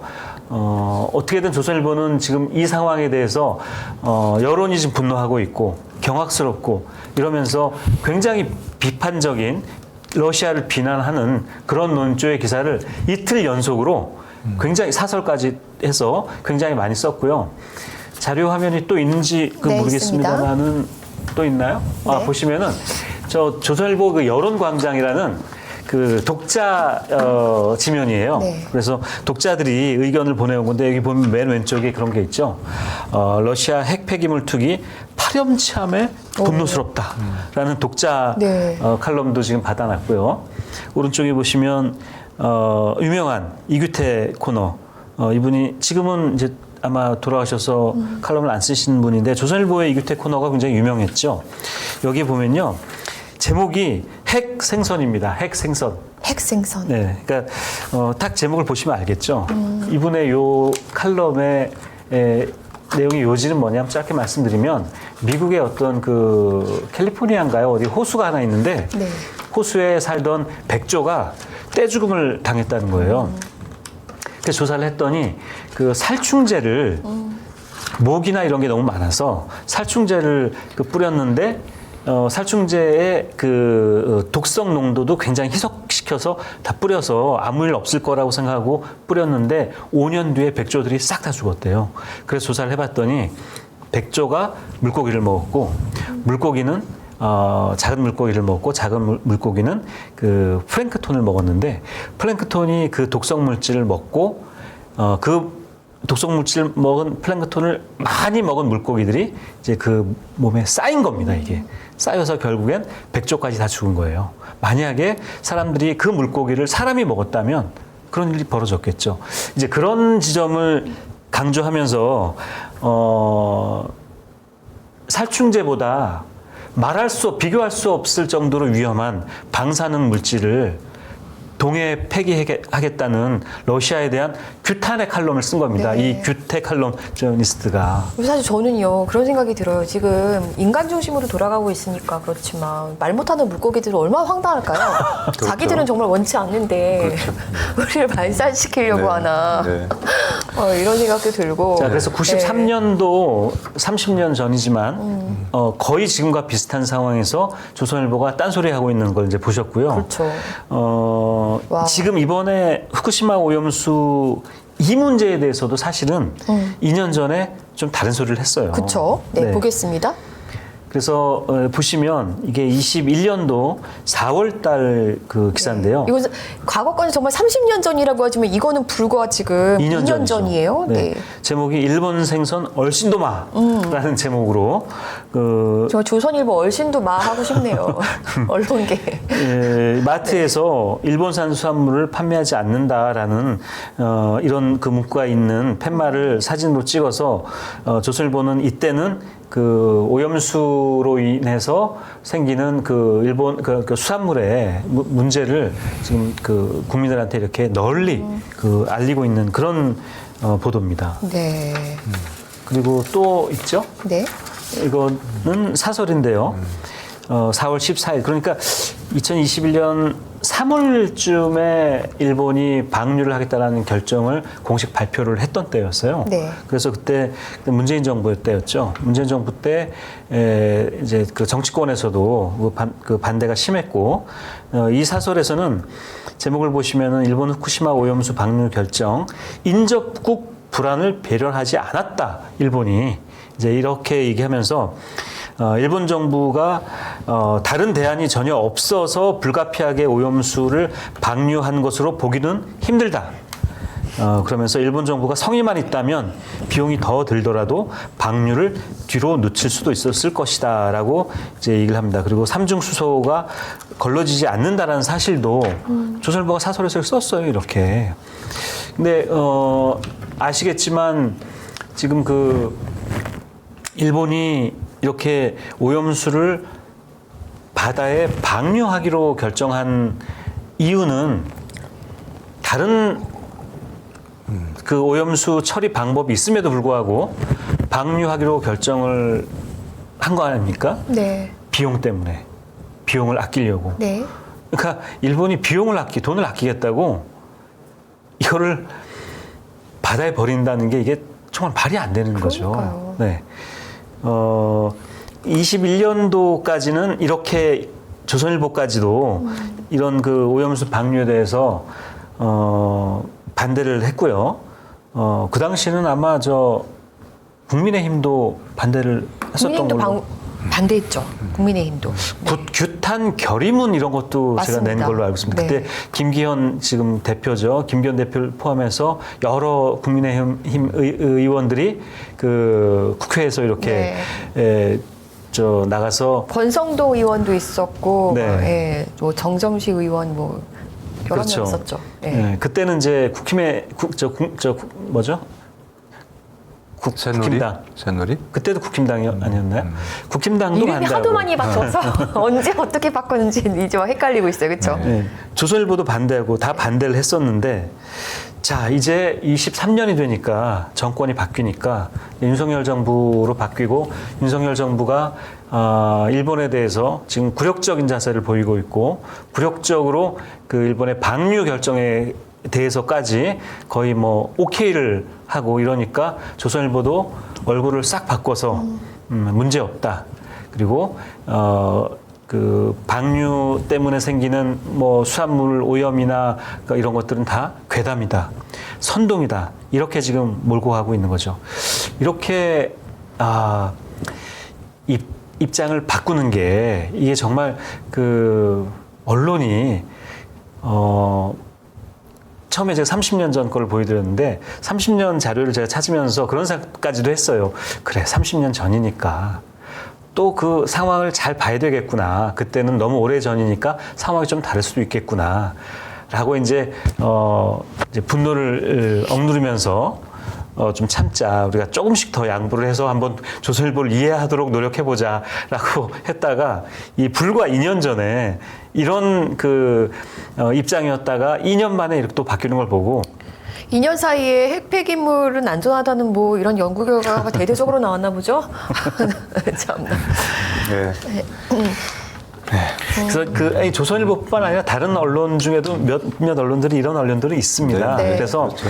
네. 그 우리가 언론을 볼 때 말 바꾸기를 하는 언론인지 아닌지 이 부분도 잘 봐야 된다. 사람이랑 똑같네요. 사람도 말이 그럼요. 얼마나 일관성이 있는지 봐야 되잖아요. 그럼요. 네, 언론도 마찬가지네요. 네. 그 신뢰를 까먹고 있는 거죠, 스스로. 그리고 이런 문제를 저는 언론계 스스로 또 언론 학계나 언론 단체들도 이런 부분들이 있으면 좀 강하게 문제 제기를 하고 지적을 해서 망신도 주고요. 그리고 이런 말 바꾸기 하는 언론이 가능하면 퇴출되도록 네. 해야 된다. 그렇지 않고는 우리 언론이 신뢰를 회복할 수 없다. 이렇게 생각합니다. 네, 알겠습니다. 네, 잠시 광고 보고 오겠습니다.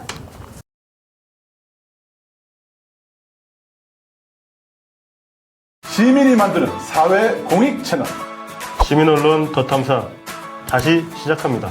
더 탐사를 응원하는 가장 스마트한 방법. 저렴한 가격, 전 제품 무료 배송, 더 탐사몰을 이용해 주세요. 쇼핑이 후원이다 더 탐사몰 하지 마요. 쇼핑이 후원이다 더 탐사몰.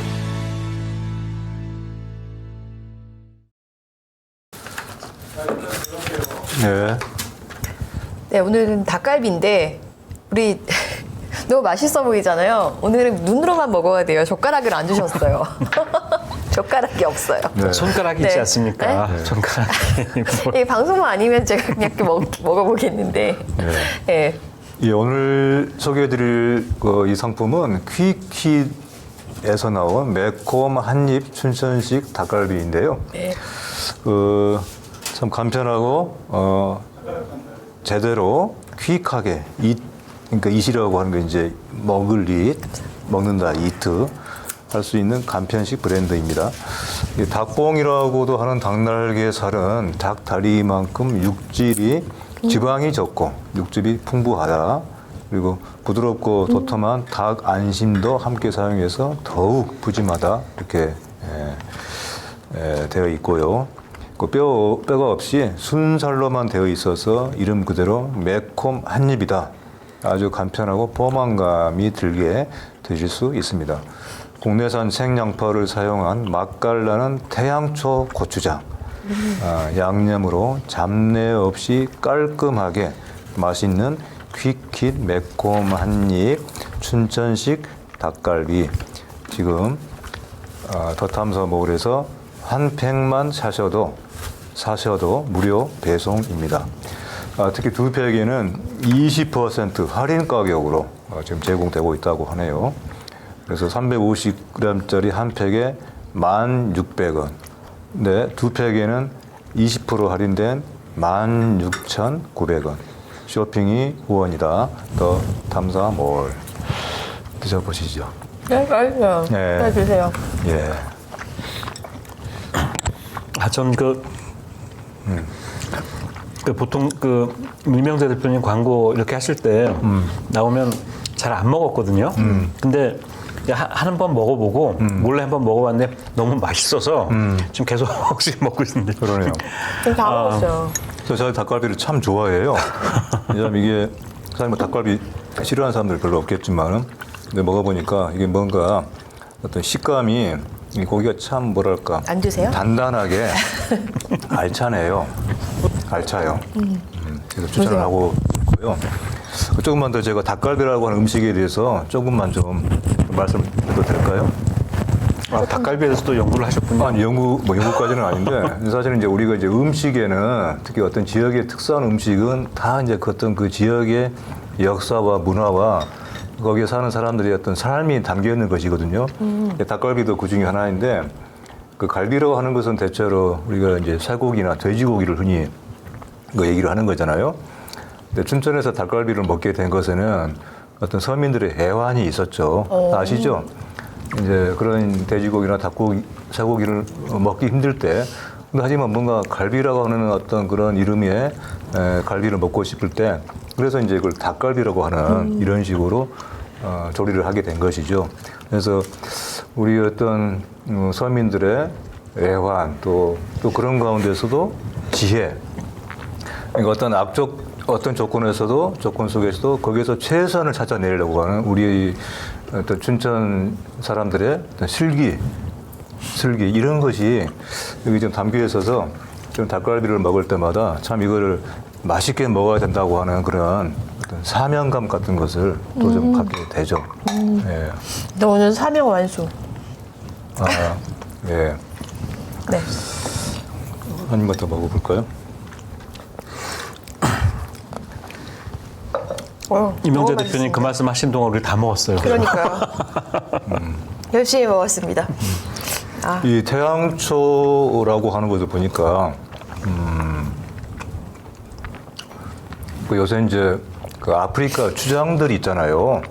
아프리카에서 가장 높은 사람이 추장이잖아요. 근데 최근에 연구 결과에 의하면은 아프리카 부족들의 이런 그 권력 관계, 서열 관계를 조사를 해보니까 새로운 사실이 발견된 거예요. 추장보다 높은 사람들이 높은 직위가 있었다는 거예요. 추장보다 위에. 그걸 뭐라고 하는지 아시죠? 몰라요? 뭐예요? 추장보다 위에 있어서 고추장. 나 또 이제는 옛날에는 진짜 진작에 들었거든요. 근데 이제는 무슨 재밌는 얘기를 또 해주실까 이런 기대하는 근데 마음으로. 고추장보다 더 네. 높은 또 그런 직위가 있었어요. 뭐예요? 초고추장. 초고추장. 근데 가장 높은 추장 뭐라고 하는지 아시죠? 또 있어요? 여기 나오죠. 태양초 고추장. 태양처럼 높은 데 있다. 그래서 태양초 고추장. 하하. 하하. 아 정말 네 고급진 유머였습니다. 갈 길이 멀기 때문에 빨리 가보겠습니다. 오늘도 시민언론 더 탐사 그리고 스튜디오 더 탐사 두 군데를 통해서 동시에 라이브 진행 중이고요. 스튜디오 더 탐사에서 구독, 좋아요, 알림 설정도 잊지 말아 주시기 바랍니다.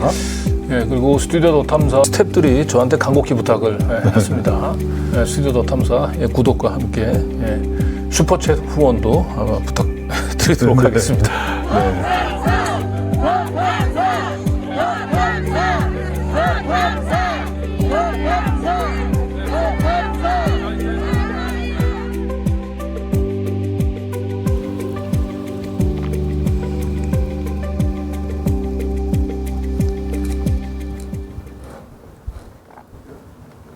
네, 민들레 기사인데요. 한국에선 못 보는 더 데이스, 미심쩍은 넷플릭스 해명.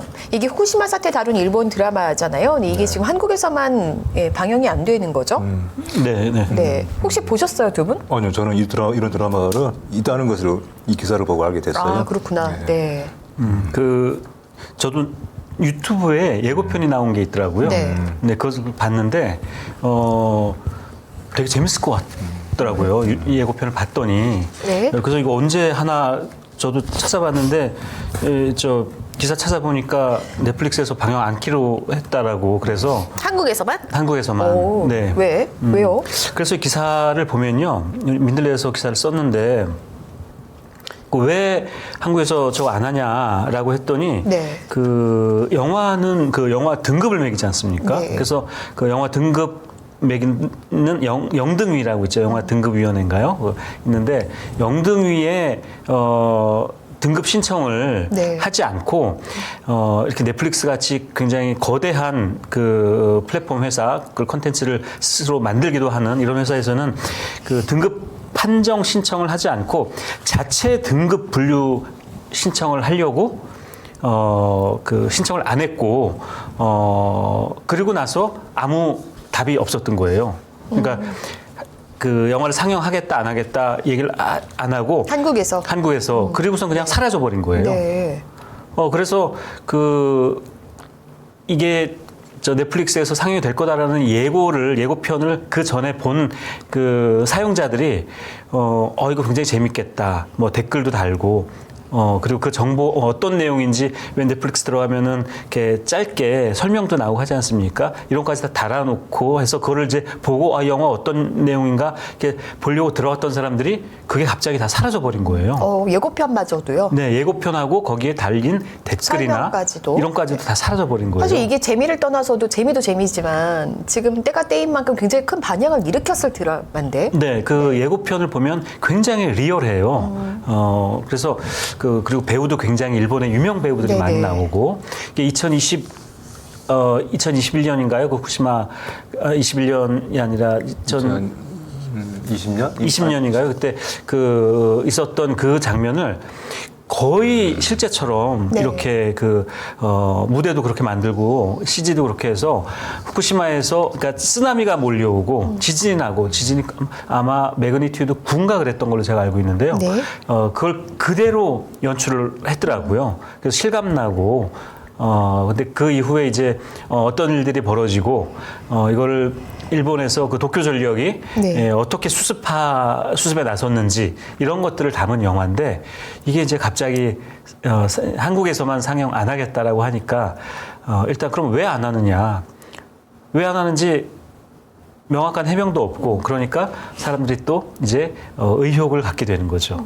혹시 이게 지금 일본 오염수 방류와 관련돼 있고 그리고 그게 국내에 좋지 않은 영향을 만들어낼 게 두려워서 그래서 하지 않는 게 아닌가 넷플릭스에서 그런 압력을 한국 정부나 일본 정부로부터 받고 방영하지 않기로 결정한 게 아니냐라는 그런 의혹이 지금 제기되고 있는 상황인 거죠. 그렇게 의심이 되네요, 정말. 보니까 이게 지금 그 예고편에 올라왔던 유튜브 화면인가 보네요. 네, 요 장면이 이제 캡처를 누가 해놓은 장면이라서 딱 그 영화 지금 장면입니다. 이 장면 제가 예고편에서도 본 것 같은데 바로 지진 나고 쓰나미 몰려오고 해서 긴급 대책본부가 세워지고 저분이 저 유명한 일본 배우죠. 저분 옷에 무슨 본부라고 써 있잖아요. 저게 이제 대책본부인데 저 정말 대책을 세우고 있는 그런 장면이에요. 야쿠쇼 코지. 네. 네. 참 대책이 없네요. 정부가 만약에 정말 이런 걸 막고 있다면 이런 것도 큰 이슈인 것 같아요. 그냥 가볍게 넘길 사안이 아니다. 네, 나중에 네. 다 밝혀질 텐데, 그렇죠? 자, 계속 가보겠습니다. KBS 네. 지금 이 수신료 분리징수 문제로 굉장히 시끄러운데 네. 진짜 큰 문제입니다. 네. TV 수신료 분리징수 네. 이것은 이제 공영방송의 기반을 허물어뜨리겠다는 것이고요. 그리고 이것을 상당한 사회적인 논의 등을 통해서 당연히 그런 논의의 과정을 거쳐서 어떤 결정이든 간에 내려야 되는 사안이죠. 근데 이것을 시행령 하나를 개정하는 어떤 그런 매우 그 변칙적인 방식으로 강행하려고 하는 것인데, 근데 하지만 엄밀히 말하면 지금 이것은 수신료 징수 자체가 목적이 아니에요. 분리징수 자체가 본질은 이것이 아니고 KBS라고 하는 국가기관 방송, 공영방송을 자기 편으로 만들겠다. 뭔가 지금 우리 자기 정권에 뭔가 불편한 얘기들을 적잖게 하고 있는 언론사를 우리 편으로 만들어야 되겠다. 그러기 위해서 사장이든 뭐든 교체를 하고 말을 잘 듣는 그것에 진짜 의도가 있는 것이죠. 어떤 여기에 대해서 우리 사회 언론 또 언론계 언론들이 긴급 설명을 발표하셨는데 여기 제목에 나와 있는 것처럼 결코 이것이 어떤 정권의 놀이개가 아닌 것은 물론이죠. 국가의 자산이죠. 하여튼 이거는 반드시 막아내야 되는 그런 일인데 여기 언론들이 이제 얘기하신 것처럼 여기에 대해서는 우리 사회적인 또 국민들의 많은 지지와 응원이 들어가다. 이것이 어떤 KBS 수신료 징수 방식에 대한 찬반, 이 문제가 지금 본질이 아니라는 거예요. 그래서 이 같은 점에 대해서 많은 이해가 필요하다 하는 것입니다. 저 제목이 굉장히 지금 이번 사태를 정확하게 핵심을 꿰뚫고 네. 있는 제목이라고 저는 생각을 합니다. 이 네. 놀이개가 정권의 놀이개가 아니라 정말 국가의 자산인데 네. 정권이 놀이개처럼 지금 하고 있는 지금 이 싸움에서 좀 문제가 뭐냐면요.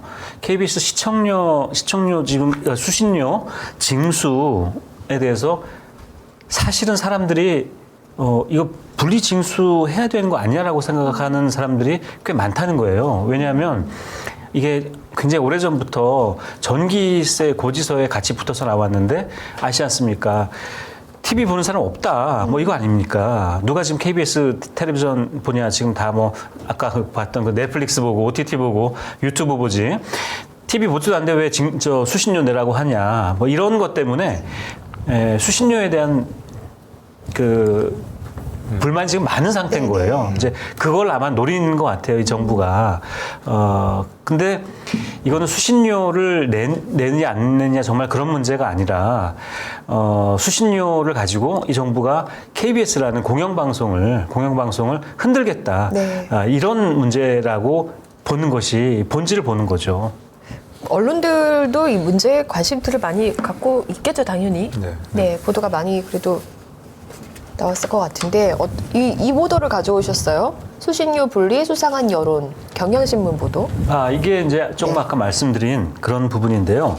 그 얼마 전에 이제 대통령실에서 아마 자체적으로 그 홈페이지를 통해서 여론조사를 한 걸로 제가 알고 있는데, 그 KBS 수신료 분리징수를 국민제한 홈페이지에서 이제 물어봤는데 거의 뭐 90% 넘게 분리징수에 찬성하는 그런 여론이 나온 거죠. 의외예요. 네.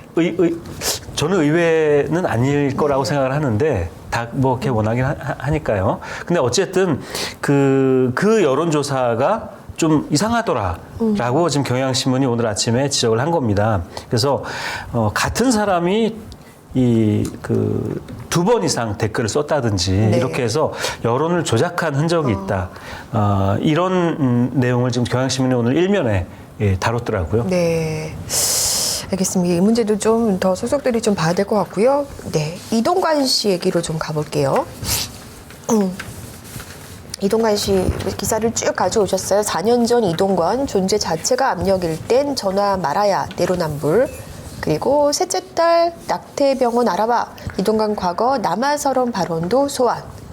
네. 네, 둘 다 이동관 경향신문 기사네요. 네, 이것도 경향신문 오늘 기사인데요.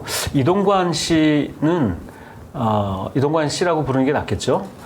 이동관 씨는 지금 자녀 학폭 문제에다가 그 학폭을 덮어버리려고, 은폐하려고 하는, 무마하려고 했다는 그런 그 증거도 계속 나오고 있고 여러 가지 문제가 있는데 이분은 제가 보기에 그것만으로도 방통위원장은커녕 방통위원 장관급이죠. 장관급 방통위원장은커녕 다른 어떤 공직도 하는 게 적절하지 않다는 생각이 드는데요.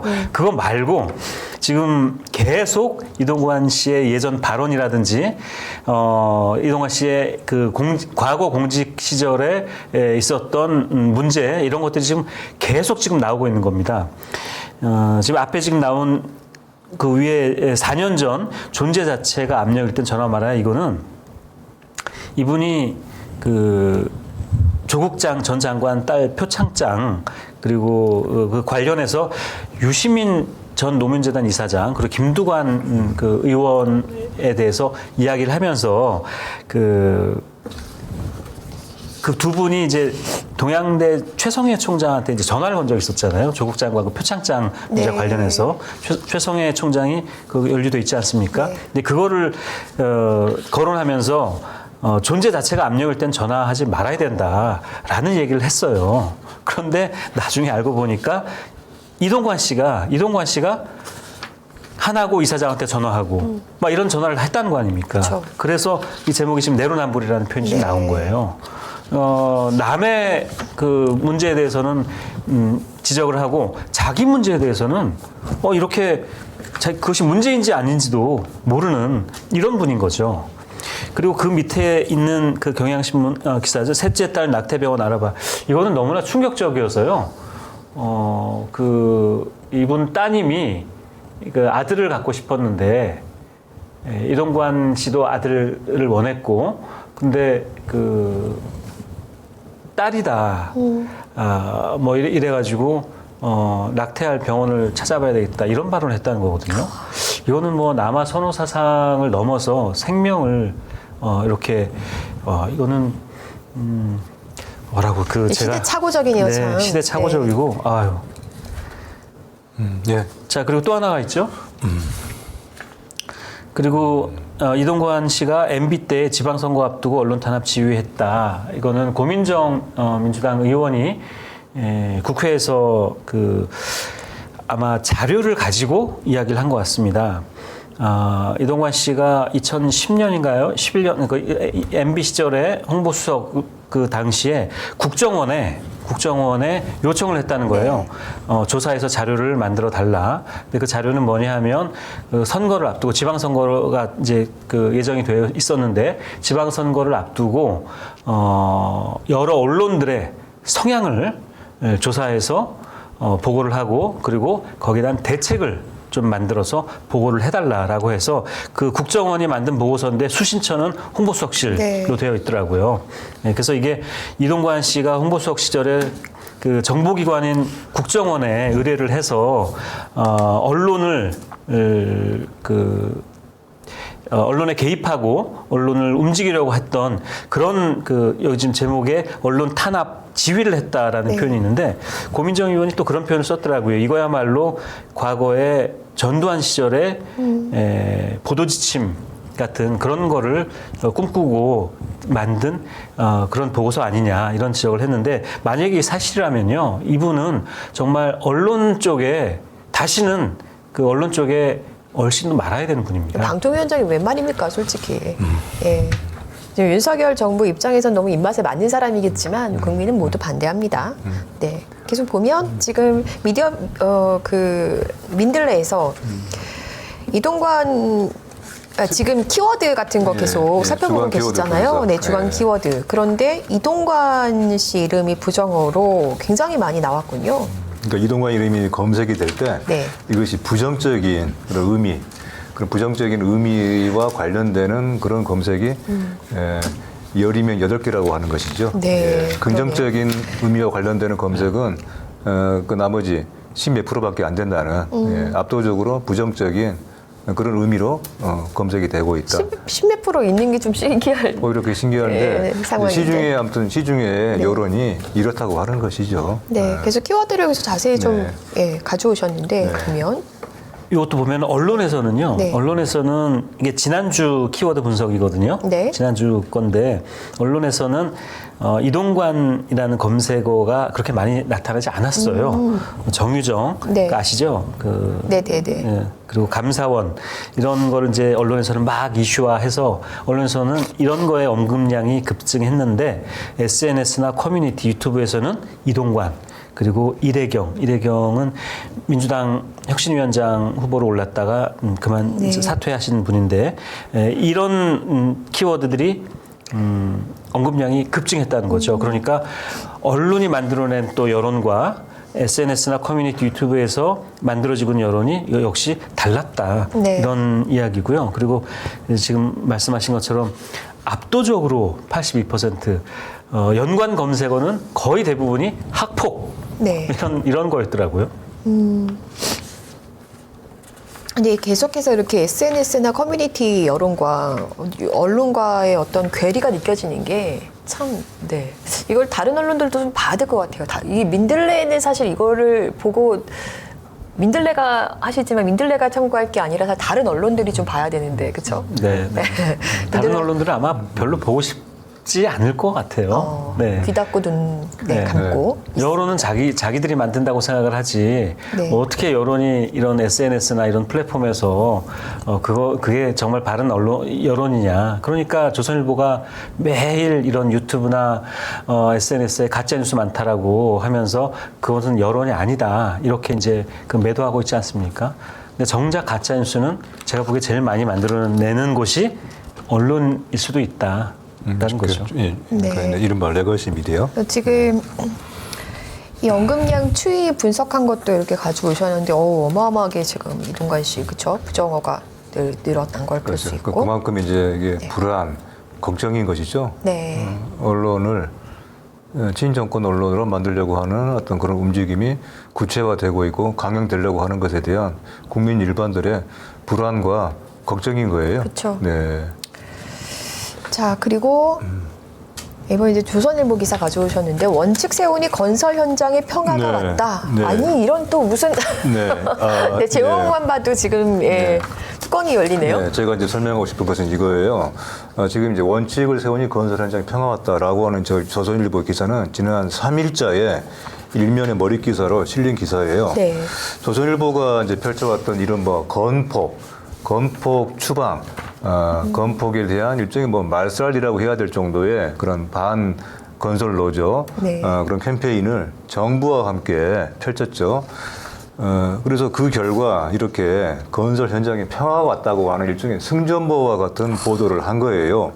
나온 것처럼 건폭과의 전쟁 100일 만에 우리가 이겼다라고 하는 그런 자축을 하는 것과 같은 그런 보도이죠. 그런데 저는 왠지 그 정광훈 씨 설교 소리가 네, 들리는 것 같아요. 네. 우리가 그런데 이겼습니다. 저는 이게 자 이렇게 해서 이제 건폭과의 전쟁, 이른바 건폭과의 전쟁은 끝난 줄로 알았어요. 조선일보 네. 지상에서. 그런데 바로 이제 14일자 기사이죠. 바로 어제자이죠. 소규모 사설에 자 이제는 와. 건폭과의 전쟁은 아직 끝난 게 아니다. 소규모 건폭들이 여전히 문제이니까 특별 단속을 끝내지 말고 계속 시한 없이 끝까지 뿌리를 뽑아라 이런 주문을 하고 있는 거예요. 방향성을 계속 제시해 주는 네, 거. 그러니까 지금 조선일보의 이른바 건폭 몰이는 여전히 계속되고 있다인데, 근데 이것이 자 건폭 몰이와 함께 또 다른 폭자가 들어가는 몰이가 지금 벌어지고 있는 것이 우리가 지난주에도 봤던 것처럼 이른바 좌파, 그 정체가 불명한 좌파라고 하는 그런 낙인을 붙이고 그들을 이른바 좌폭으로 몰아서 지금 몰이를 하고 있는 것이죠. 이것이 이것도 지금 어제의 칼럼인가요? 조선일보의 지금 논설 주간이죠. 논설 주간에 쓰고 있는 그들이 꿈꾸는 대한민국의 다른 100년. 이건 이제 두 가지 어떤 의미가 담겨 있는데, 이른바 반좌파, 이른바 좌파라고 조선일보가 규정을 한 좌파에 대한 반좌파. 또 하나는 다른 100년. 바로 지난주에 민들레 방송에 나왔던 그 이래경 이사장의 다른 100년이라고 하는 그 일종의 연구 단체이죠. 그 단체에 대한 또 일종의 좀 조롱, 그런 비난을 담고 있는 것이죠. 그렇죠. 내용을 좀 봤어요. 그래서 네. 그래서 한편에서는 자 이번엔 또 좌폭몰이다. 좌폭. 좌파라고 하는 폭력 집단을 막 좌폭으로 이렇게 이름을 붙여서 이제는 좌폭에 대한 대대적 공세를 정말 집요하게 펼치고 있는 것이다 라는 생각이 들고요. 네. 다른 100년에 대한 비판도 이제 이 안에 나오는데 우리 권지현 기자께서 지금 뒤에 쭉 아니 이게 100년이라고 사실 하는 이게 것을 보니까요. 네. 뒤에 보세요. 좌파는 100년 단위로 역사의 네. 의미를 부여하는 습관이 있다 하면서 뭐 그 대목이 시진핑은 있죠. 건국 100주년을 맞는 맞습니다. 2049년까지 미국을 추월한다는 중국夢을 제시했다. 그렇습니다. 그 꿈을 이루려는 중국의 분투 과정을 담은 책 제목이 100년의 마라톤이다. 이래경 씨 직함은 다른 100년 명예이사장이다. 그는 져서 다른 100년의 꿈꾸자 속에 자신이 그리는 대번역의 청사진들 담고 있다. 죄송합니다. 제가 계속 코가 막혀서. 네. 근데 이런 유치한 글을 쓴 거예요. 그렇죠. 그래서 저도 조선일보식으로 유치하게 한번 그렇구나. 검색을 해봤어요. 제가 알겠습니다. 구글에서 예. 100년 대계 조선 딱 쳤어요. 그랬더니 영어 교육 100년 대계를 하면서 조선일보 기사가 딱 알겠습니다. 제일 상단에 나오는 네. 거예요. 그리고 네. 신문으로 배우는 실용 한자 100년 대계 해가지고 강조를 막 해준 거예요. 그리고 제가 100년 조선일보 또 검색을 또 구글에 또 해봤어요. 그랬더니 조선 100년제. 아니, 이 100년을 왜 이렇게 강조하고 왜 이렇게 의미를 두는 거예요? 네. 그리고 100년의 의미를 부여한 것도 보면 조선일보에서 11집을 통해 보는 북촌 100년의 역사 막 이런 기사를 내질 않나. 네. 박정희 대통령이 4번 다녀간 100년 집단 막 이런 식으로 해서 계속 100년을 네. 굉장히 의미를 부여하면서 기사를 낸 거예요. 100년은 오히려 조선일보가 더 네. 생기네요. 네. 그래서 이 논리대로 하면 조선일보가 네. 혹시 네, 그렇습니다. 자, 지금 이 글을 쓴 사람이 조선일보의 다른 사람도 아니고 논설 주간이네요. 네. 조선일보의 논지를 아마 이끄는 사람이라고 할 수 있겠는데, 자, 100년에 대한 이제 시비를 거는 겁니다. 100년이라고 하는 어떤 역사를 바라보는 시간 단위로서의 100년에 대해서 이렇게 이것은 좌파들은 이런 성향이 있다. 좌파라고 하는 규정도 그렇지만은 좌파가 100년 단위 역사의 의미를 부여한다고 하더라도 과연 그것이 무슨 시비를 걸 일인가. 어떤 하나의 시간, 역사를 바라보는 시간 단위가 길수록 그 사회는 시야가 넓어집니다. 이런 말이 있어요. 요한 호이징어라고 하는 유명한 이 놀이하는 인간, 유한의 인간을 쓴 유명한 네덜란드의 문명 사가이죠. 꼭 이런 말을 했어요. 어떤 생각이 멀리 내다보고 생각이 깊은 사람일수록 역사를 바라보는 시야가 넓어지고 그래서 그런 사람에게는 현대라고 하는 시간대가 단지 지금의 1, 2년이 아니라 10년, 20년, 50년, 100년으로 그래서 그 시간의 폭이 얼마냐 이만큼 그 사람의 안목과 역사를 보는 시야가 깊다 이렇게 얘기를 했어요. 이건 지극히 당연한 이야기입니다. 우리가 시간 단위를 가령 100년 전에 우리 한국의 역사에 대한 이해가 없이는 지금 현대에 대한 이해가 제대로 된 이해가 나올 수가 없는 거예요. 그래서 우리가 이 어떤 하나의 사안을 제대로 보기 위해서는 그만큼의 시간 단위가 확장돼야 되는 거예요. 그런데 마치 이렇게 시간 단위를 100년 단위로 보는 것 자체가 문제인 것으로 본다. 아무리 이른바 좌파를 공격하려는 마음이 있다 하더라도 이런 식의 무지하고 반지성적인 얘기를 해서는 안 되는 것이죠. 또 하나는 자 여기에는 예컨대 이런 게 있어요. 지금 다른 100년이라고 하는 그 연구 집단 매우 우리 사회의 장기적인 시야에서의 미래를 좀 전망해보고 준비해보려고 하는 다른 100년의 문제의식에서 왜 다른 100년인가? 그것은 지나간 100년에 대한 철저한 진단과 평가예요. 그렇다면은 지나간 100년을 우리 한국 사회에서 이제 몇 가지로 규정을 한다고 할 때 그 지나간 100년 중에 가장 대표적인 오역의 역사가 뭐였죠? 아마 그 중 하나로 우리 언론사, 특히 그 중에서도 1920년에 창간된 바로 조선일보. 예, 이 신문. 네. 이 신문이 보여온 지난 100년사야말로 가장 오역의 역사 중에 하나이겠죠. 혹시라도 지나간 100년 사에 대해서 스스로 떳떳하지 못한 그런 어떤 그 마음이 심사가 이같이 100년이라고 하는 말에 대해서 이렇게 좀 얼토당토하는 네. 있습니다. 전혀 엉뚱한 이 같은 시비로 나타난 것이 아닌가 싶은데 네. 이 기사의 마지막 사절의 칼럼의 마지막이래요. 머리털이 곤두설 정도로 으스스해진다.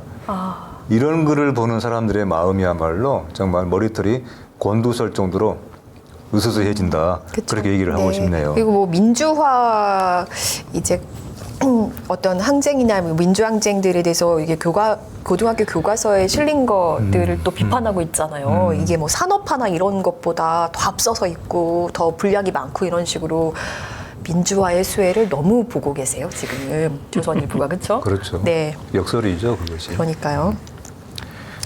자, 이렇게 좀 답답한 기사들을 많이 봤는데 그래도 좀 좋은 기사도 뽑아 오셨죠?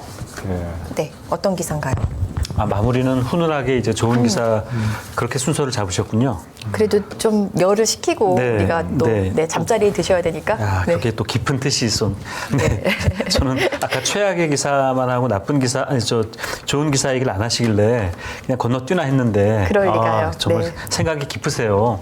제가 보기보다 그렇습니다. 네, 법치주의는 권력을 통제하는 원리다라는 기사인데, 대전일보 기사입니다. 네.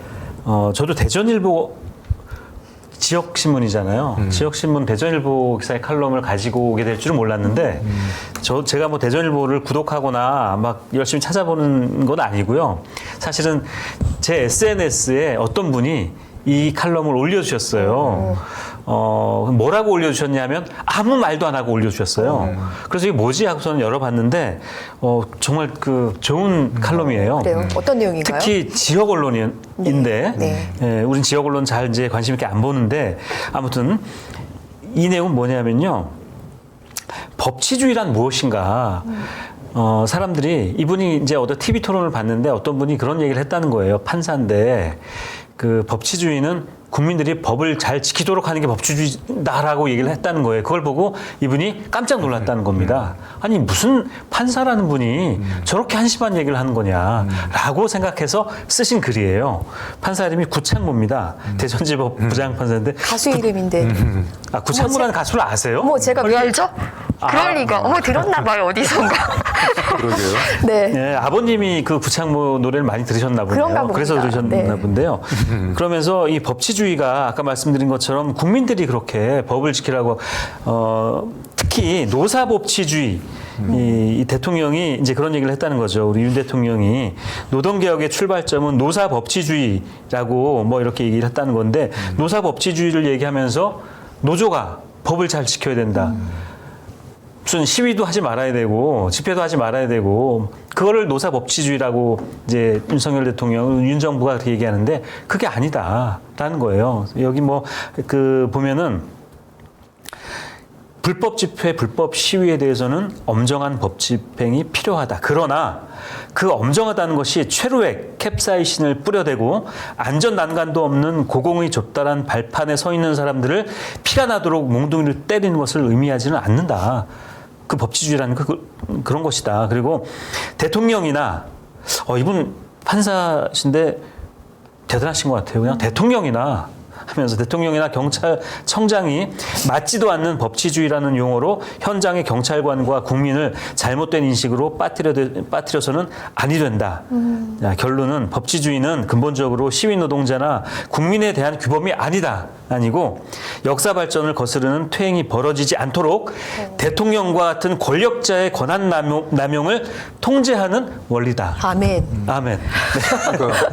네. 너무 저 감동을 해서 이분한테 가지고 왔습니다. 정말 칭찬해주고 싶은 그런 네. 칼럼이네요. 근데 사실은 이 얘기는 너무나 당연한 이야기죠. 너무나 당연한 얘기죠. 상식적인 이야기죠. 네.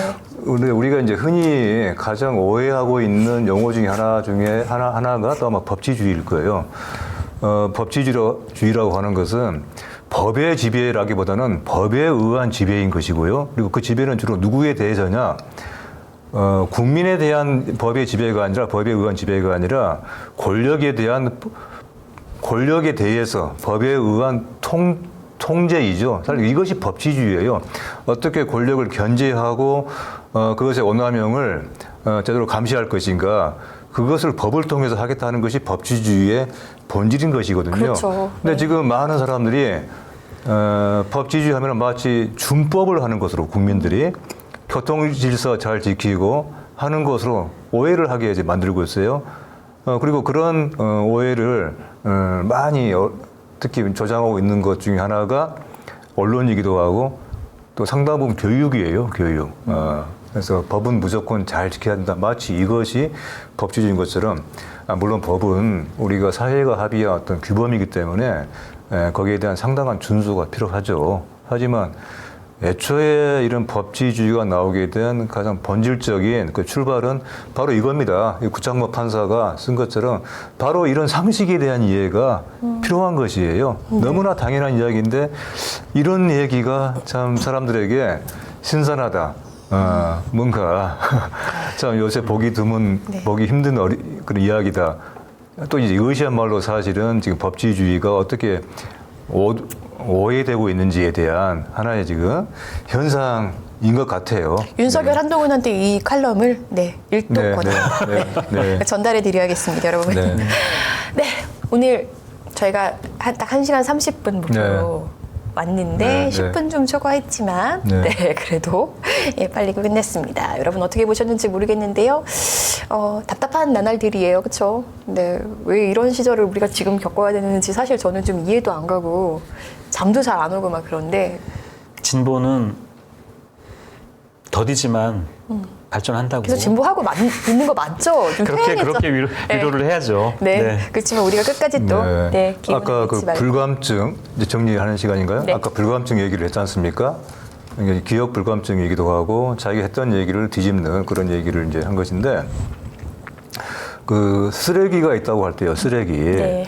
사실 우리가 상당히 우리가 오늘 나눴던 얘기들은 상당히 악취가 나는 그런 기사들이에요. 사실은. 근데 정말 악취가 정말 심한 그래서 정말 못 견디게 그런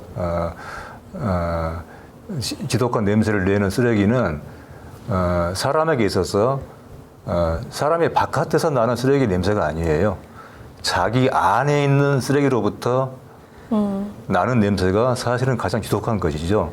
그런데 진짜 문제는 바깥에 있는 쓰레기의 냄새는 그렇게 잘 맡지만은 정작 자기 안에 있는 그 지독한 쓰레기에 대해서는 냄새를 못 맡는 것이야말로 정말 지독한 불감증인데 바로 지금 한국의 언론이 그런 상황이라고 하는 것을 오늘 또 우리가 봤던 불과 몇 개 안 되는 기사를 통해서도 하지만 매일같이 쏟아지는 최악을 다투기 분간하기 어려울 정도의 기사들이 주옥 같은 제약들이 쏟아지는 이런 현실 속에서 다시 한번 또 우리가 확인하는 시간을 가진 것 같아요. 네, 여러분 뭐 답답하시겠지만 또 좋은 날 오겠죠. 네, 힘을 냅시다. 네, 오늘 얘기는 여기까지입니다. 미디어 비평 다음 주에 다시 오겠습니다. 감사합니다. 고맙습니다.